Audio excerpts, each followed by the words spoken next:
Dans ce premier chapitre intitulé Les réseaux sans fil, nous allons faire un tour d'horizon sur ces réseaux particuliers et voir leurs principes de fonctionnement ainsi que quelques notions de base concernant ces réseaux. Alors, comme leur nom indique, ce sont des réseaux qui ne vont pas utiliser de support palpable.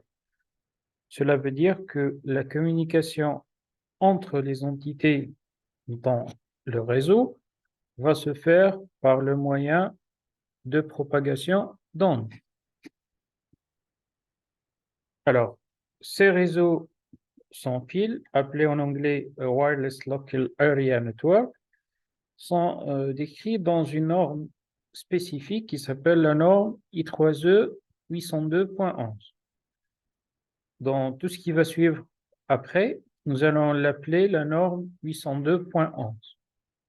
Et nous allons voir les détails ou les variantes de cette norme établie par l'I3E comme étant une norme spécifique qui va réguler l'échange dans ce réseau.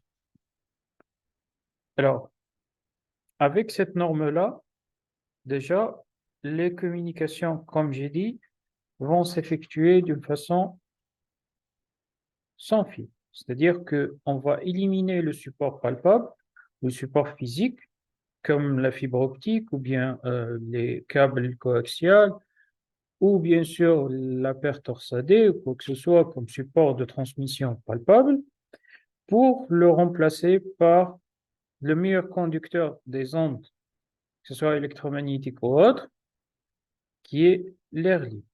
Alors, avec l'air libre, cette propagation d'ondes va nous permettre d'établir des connexions entre des entités réseau à travers une propagation d'ondes. Et là, l'information va être générée, bien sûr, par ces ondes et portée par ces ondes vers les entités réseau. Alors, dans ce cas, les interlocuteurs dans ce réseau doivent être dotés de matériel adéquat pour capter ces ondes.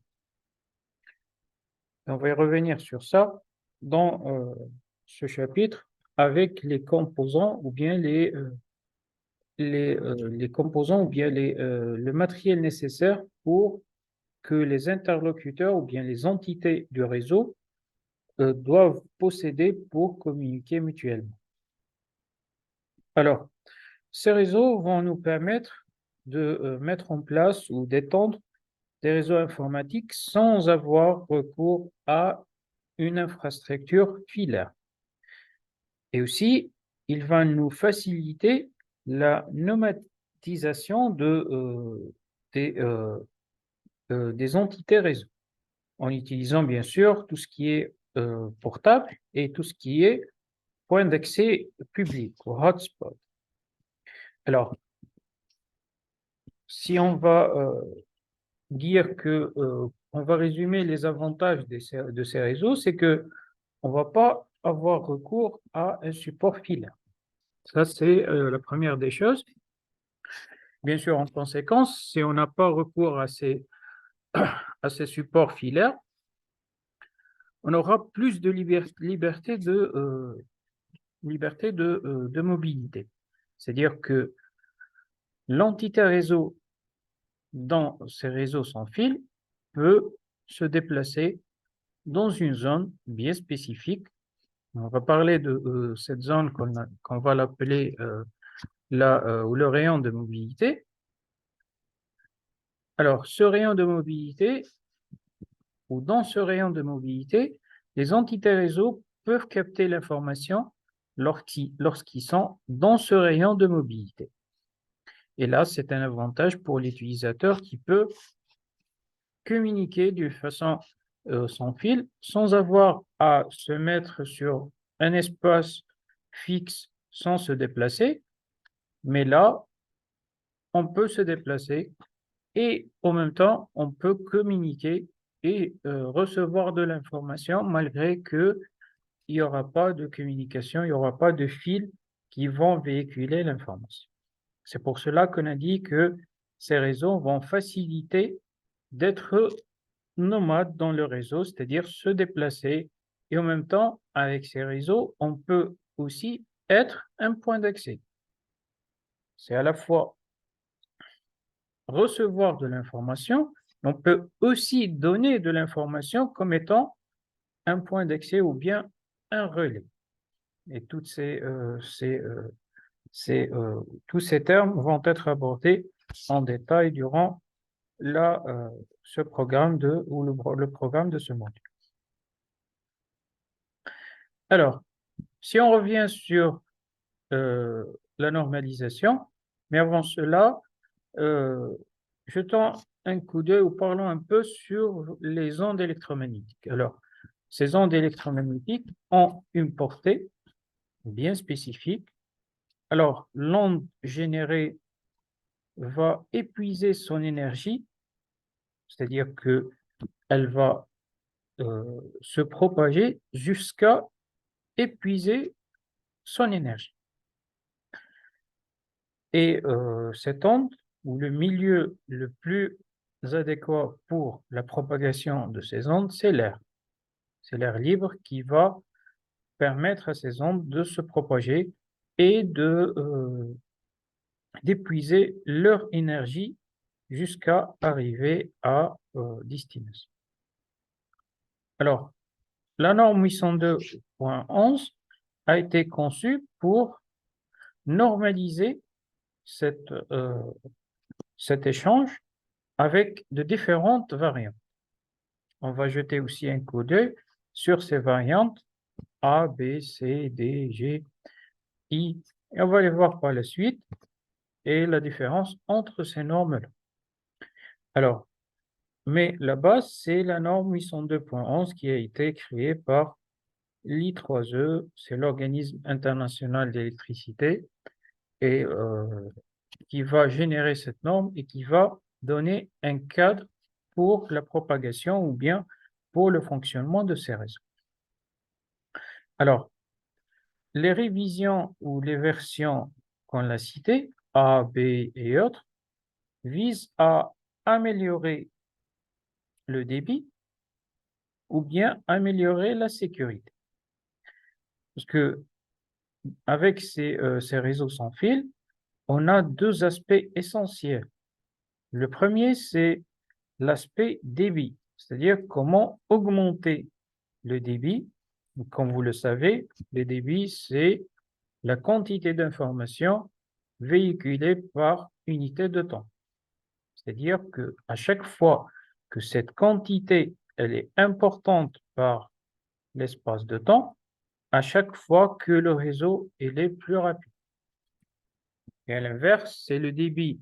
Cette quantité d'informations diminue, cela veut dire que le réseau il est très lent à véhiculer l'information. C'est pour cela qu'avec ces versions ou les améliorations de la norme initiale qui est la 802.11, on vise toujours à améliorer d'un côté le débit,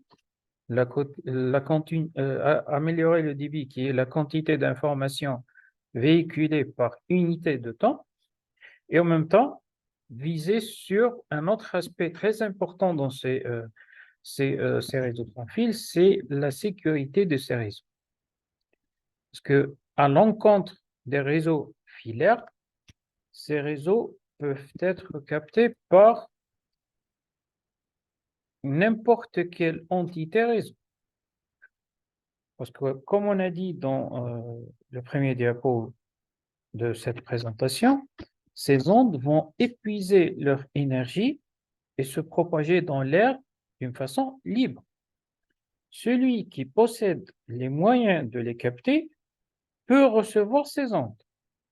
Et celui qui va recevoir ces ondes va certainement avoir accès à l'information. C'est pour cela que l'échange dans ces réseaux doit être bien sécurisé et doit être bien ficelé pour ne pas permettre aux autres entités réseau de récupérer les informations à travers un échange. Alors, c'est pour cela que la norme 802.11 a été conçue et a été révisée à plusieurs reprises pour améliorer l'aspect sécuritaire en misant sur des algorithmes de chiffrement de données qui vont permettre de sécuriser l'échange et de sécuriser les réseaux des entités qui peuvent pirater ces réseaux sans fil. Parce que ces réseaux sans fil sont plus vulnérables aux attaques que les réseaux fil.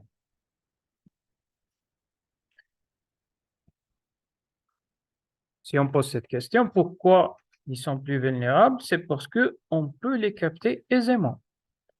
À l'encontre des réseaux filaires, on doit avoir un support physique de connexion, un câble connecté au serveur ou connecté à l'une des infrastructures réseau pour pouvoir se connecter sur le réseau. C'est pour cela qu'on a dit que ces réseaux sans fil sont plus vulnérables en matière de sécurité par rapport aux réseaux filaires. Alors, en résumé, on aura la version de base, c'est la 802.11 qui a été mise à jour plusieurs fois afin de viser ou d'améliorer le débit de connexion. Bien sûr, ici, améliorer le débit, c'est-à-dire monter le débit ou augmenter le débit.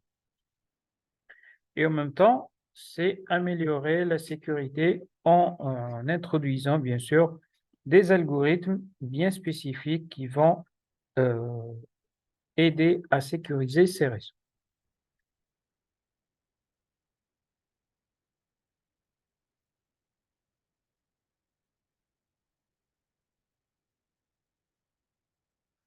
Alors, on va jeter un coup d'œil sur ces améliorations ou sur les versions de cette norme 802.11.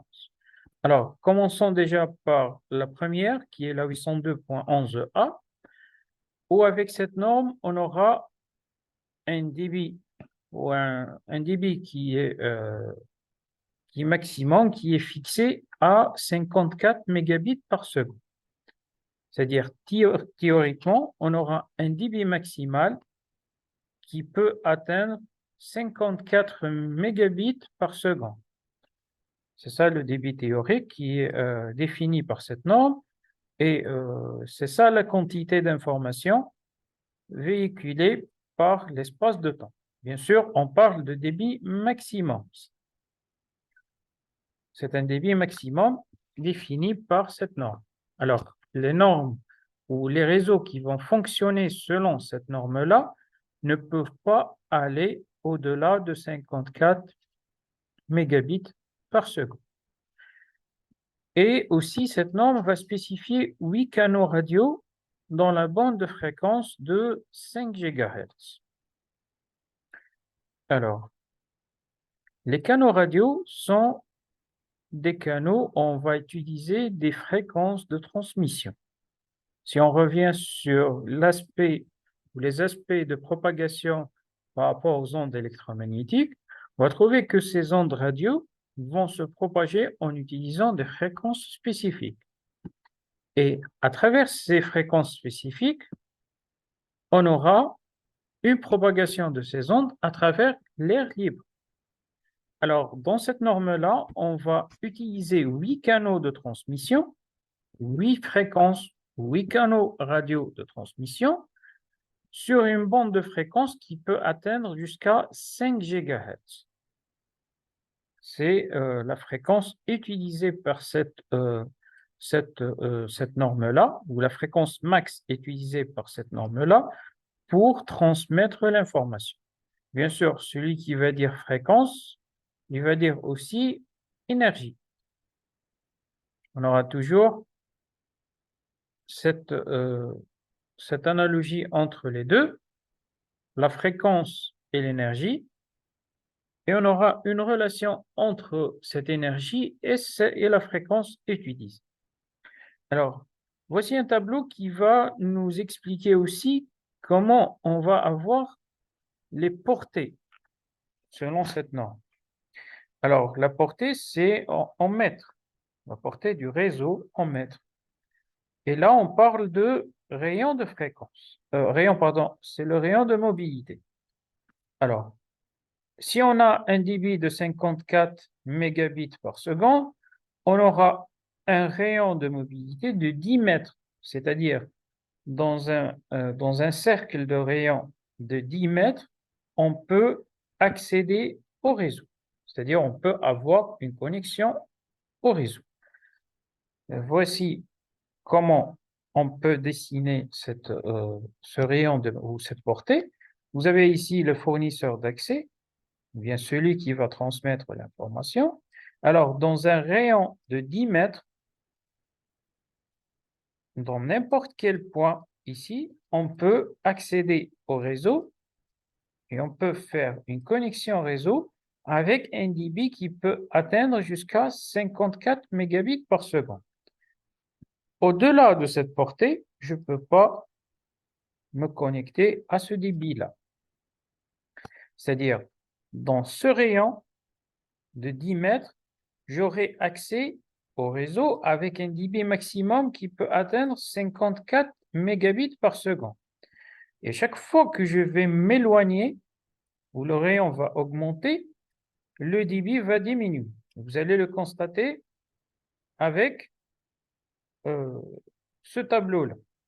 Alors, à chaque fois que je vais augmenter la portée ou bien augmenter le rayon depuis le fournisseur d'accès ou le hotspot, et à chaque fois que je vais diminuer le débit de connexion. Alors, si je suis à 17 mètres du hotspot, le rayon de 17 mètres ici, alors j'aurai un débit qui peut atteindre les 48 mégabits par seconde. Si je suis à 25 mètres de rayon, c'est-à-dire que je vais augmenter le rayon, j'aurai un débit maximal qui peut atteindre 36 mégabits par seconde. Et on continue avec cette analogie jusqu'à atteindre le 70 mètres et on aura un débit de 6 mégabits par seconde. Alors, cette diminution du débit par rapport à l'augmentation de la portée veut dire que à chaque fois que je vais m'éloigner du hotspot ou bien du fournisseur d'accès ou le point d'accès réseau, et à chaque fois que je vais diminuer en matière de débit théorique, et vice-versa. À chaque fois que je vais me rapprocher de ce hotspot ou du point d'accès, à chaque fois que j'aurai un débit maximum à travers cette norme.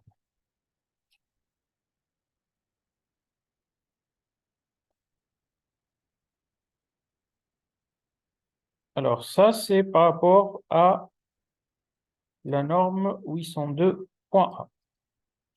Alors, avec la 802.11b, on aura des modifications par rapport à cette norme ou la norme A. Alors, la norme B c'est une norme très répandue avec la norme G, et elle va fixer un débit moyen maximum qui peut atteindre les 11 mégabits par seconde. Mais en même temps, elle va aller beaucoup plus loin. La portée ici peut atteindre les 300 mètres. Si on va comparer par rapport à la 802.11a, on va trouver qu'elle va fixer un débit maximum qui peut atteindre 54 mégabits par seconde, mais avec une portée de 10 mètres uniquement. Alors, cette norme-là, ou la norme B, elle va nous fournir un débit moyen de 11 mégabits par seconde, mais avec une portée très importante qui est de 300 mètres. Alors, cette norme-là va utiliser 3 canaux de propagation, 3 canaux radio, 1, 6 et 11, sur la bande de fréquence de 2,4 GHz. On aura 3 canaux de transmission et ces canaux radio de transmission vont utiliser la fréquence de 2,4 GHz. Alors, vous avez aussi une norme qui s'appelle la 802.11b+, qui va améliorer le débit, qui va augmenter ce débit et aller au-delà de 11 mégabits par seconde en gardant bien sûr une portée qui peut atteindre jusqu'à 300 mètres. Alors, voici le tableau qui va récapituler le débit théorique par rapport à la portée.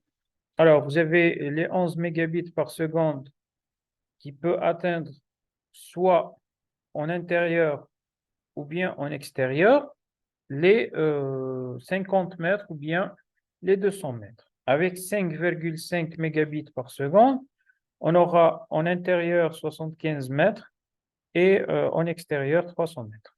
Alors ici, intérieur et extérieur veut dire que si vous avez des obstacles ou vous n'avez pas d'obstacles dans l'air libre, c'est-à-dire lorsque vous êtes dans l'air libre, vous êtes en extérieur, il n'y aura pas d'obstacles comme les murs ou autres, mais ou ces murs parce que les murs sont l'ennemi numéro un des ondes électromagnétiques. Alors, si l'onde électromagnétique va trouver un mur, elle va s'écraser sur ce mur-là. Elle ne peut pas se propager sur un mur.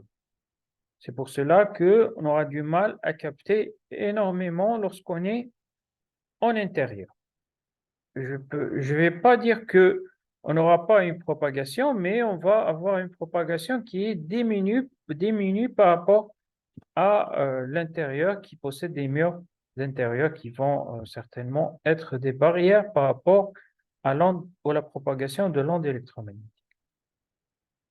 Alors, vous avez les débits de 2 mégabits par seconde, on peut atteindre une portée de 100 mètres en intérieur et 400 mètres en extérieur.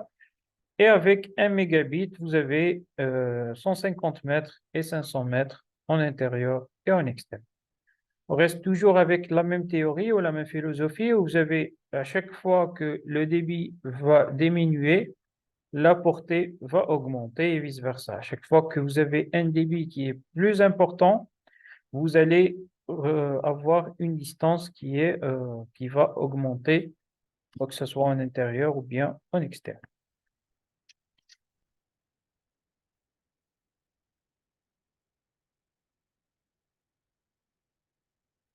Alors, bien sûr, dans ces normes, on aura le matériel adéquat qui va avec ces réseaux qui est programmé. C'est-à-dire qu'on va être pré-programmé dans les infrastructures réseau en utilisant ces normes-là. Il y a des normes où il y a des infrastructures qui prennent en charge ces normes.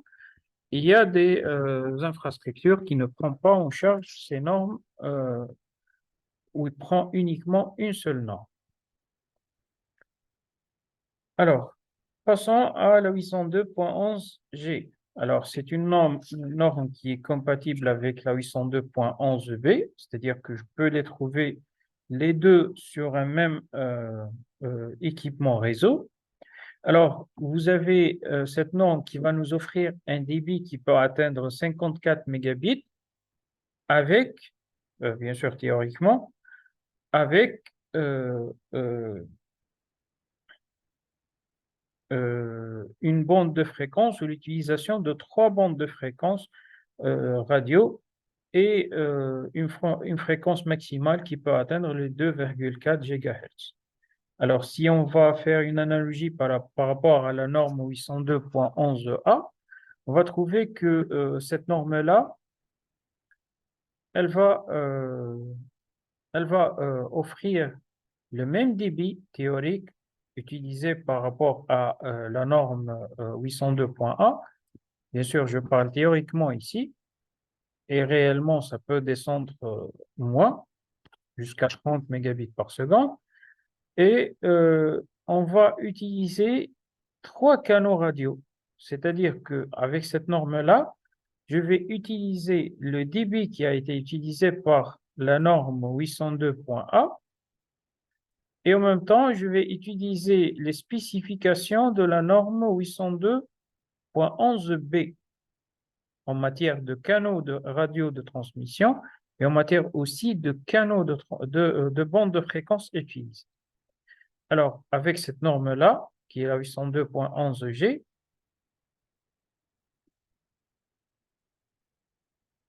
on va avoir des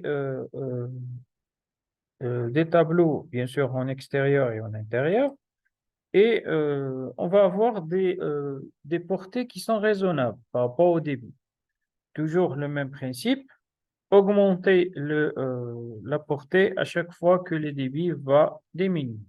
On aura une portée maximale qui peut atteindre jusqu'à 75 mètres en extérieur, avec un débit maximal de 54 mégabits par seconde et une portée de 27 mètres en intérieur. Et vous avez le débit le plus éloigné ou le débit le plus faible, c'est 6 mégabits par seconde. Et là, vous allez avoir une portée de 80 mètres, 90 mètres en intérieur et 400 mètres en extérieur. Alors, vous allez remarquer une chose avec ces normes-là ou avec ces technologies de transmission sans fil, on ne peut pas atteindre des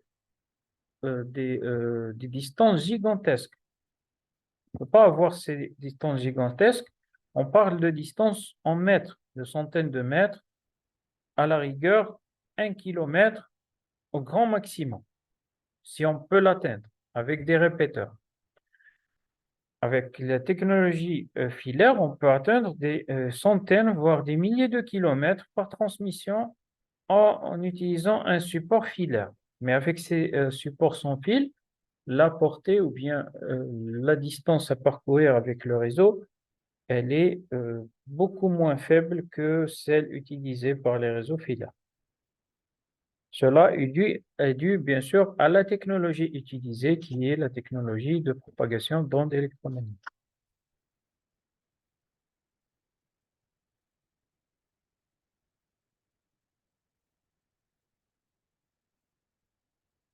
Alors, on a aussi d'autres normes ou d'autres variations des normes. Vous avez la norme 802.11d. C'est une internalisation de la norme 802.11 afin de permettre au matériel de faire des échanges d'informations sur les puissances et les bandes de fréquences définies par chaque pays.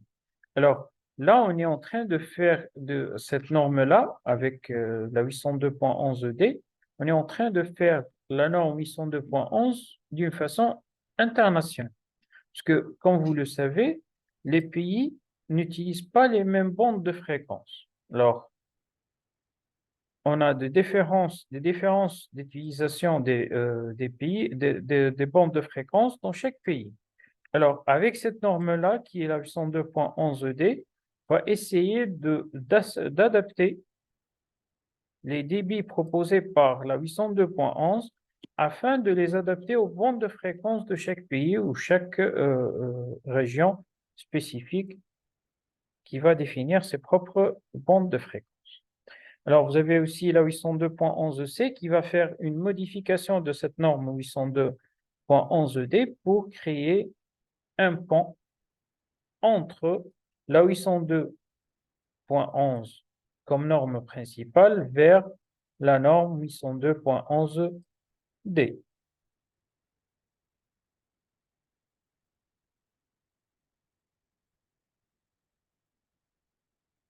Alors, continuons avec les différentes variantes des normes. Vous avez la 802.11e. Bon, pour résumer un peu, les trois normes les plus utilisées, c'est la 802.11a et la 802.11b et aussi la 802.11g.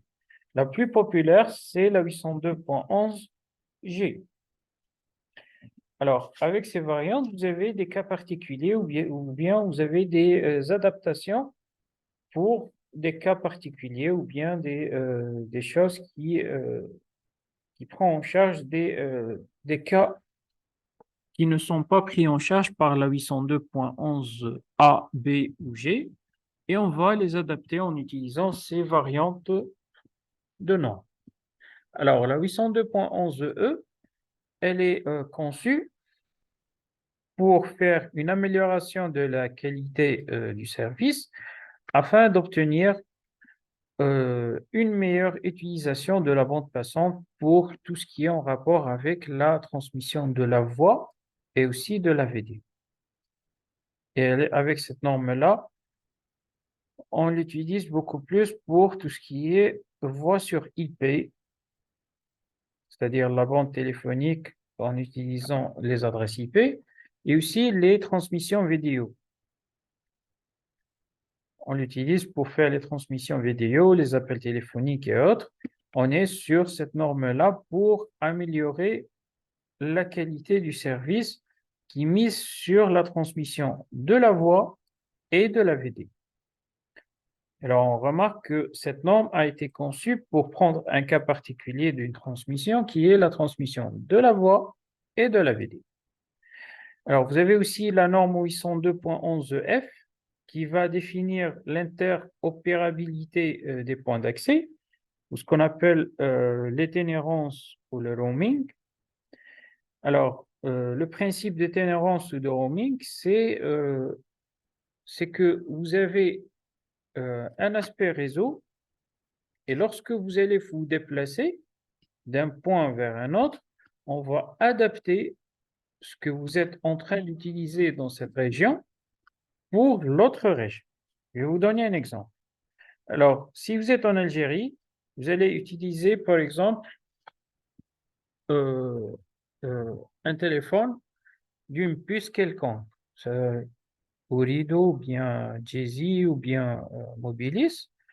Alors, dès que vous allez faire un voyage, par exemple, vous allez aller aux États-Unis ou aller en France ou n'importe quelle région dans le monde, on va trouver des services de roaming.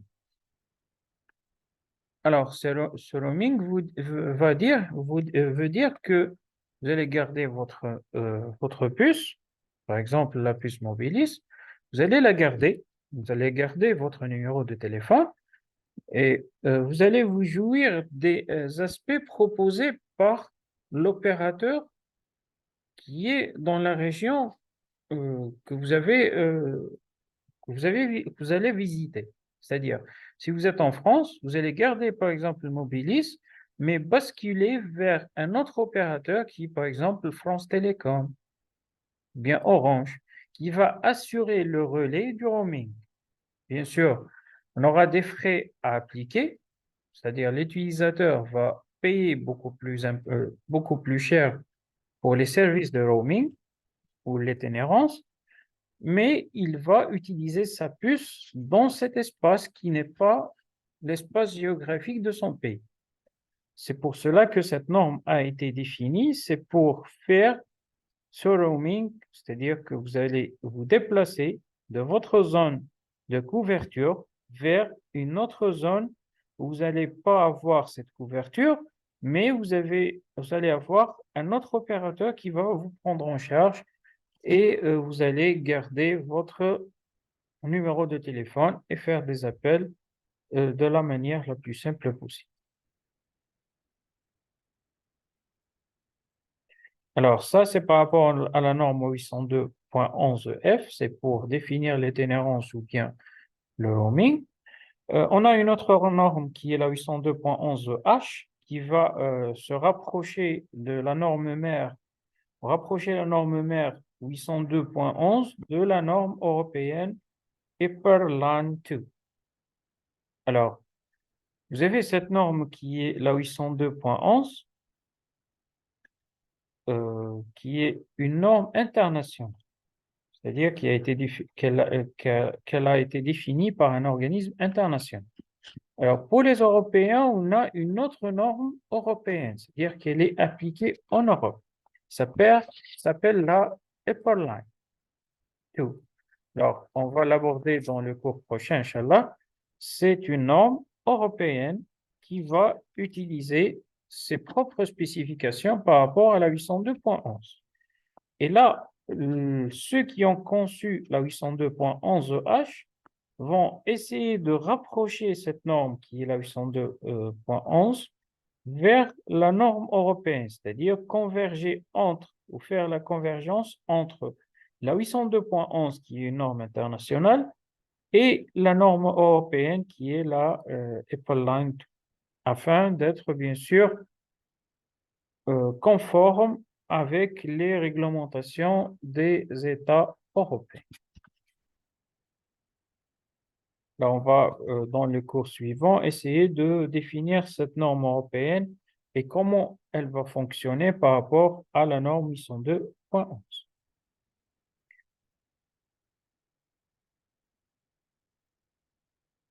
Alors, vous avez une dernière variante de norme qui est la 802.11i.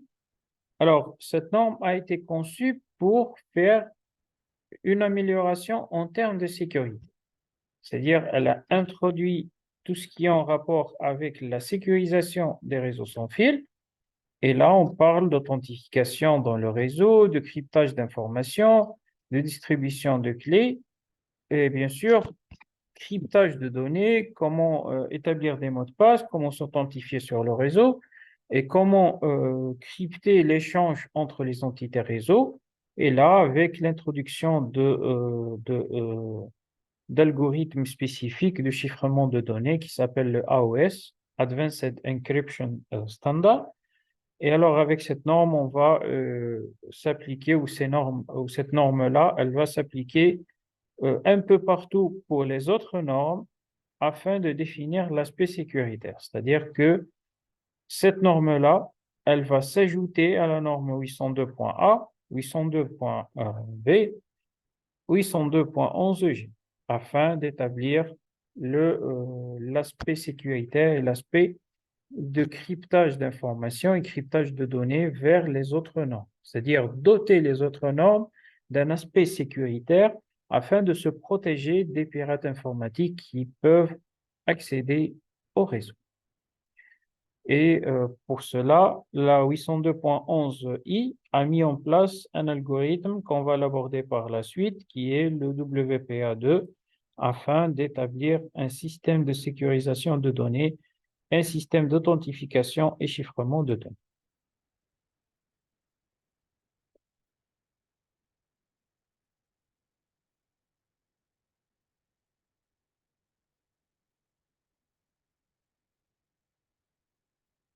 Alors, en résumé, vous avez ces normes qui sont des normes qui vont être déviées par rapport à la norme 802.11. Ce sont des variantes. Vous avez la norme A, la norme B, la norme G qui sont les normes les plus utilisées. Et vous avez d'autres normes qui vont s'appliquer pour des cas particuliers ou bien ils vont s'ajouter pour l'aspect sécuritaire comme la norme 802.11i qui va s'ajouter aux autres normes pour définir un aspect sécuritaire. Alors, en résumé de ce premier cours, c'est que on a défini les réseaux sans fil, qui sont des réseaux particuliers où vous avez la transmission qui va s'effectuer sans avoir recours à un aspect filaire palpable. Ces réseaux vont avoir, comme les autres réseaux filaires, les mêmes aspects, c'est-à-dire en matière d'adressage, en matière d'échange d'informations. La seule différence, c'est le support de transmission qui va changer entre le signal qui sera un signal électrique ou un signal lumineux vers une propagation d'ondes électromagnétiques qui va se propager dans l'air libre. Aussi, avec ces réseaux, on aura à appliquer des normes et essentiellement à appliquer la norme internationale établie par l'I3E, l'organisme mondial qui a défini la norme principale pour ces réseaux, qui s'appelle la 802.11, avec ses variantes A, B, G, I, H, et ainsi de suite. Les plus utilisés en matière de normes sont A, B et G. Bien sûr, on reste avec une même philosophie où à chaque fois que vous avez le débit qui est plus important, on aura la portée qui est minimum. À chaque fois que vous avez la portée qui va augmenter, vous allez avoir le débit qui va diminuer.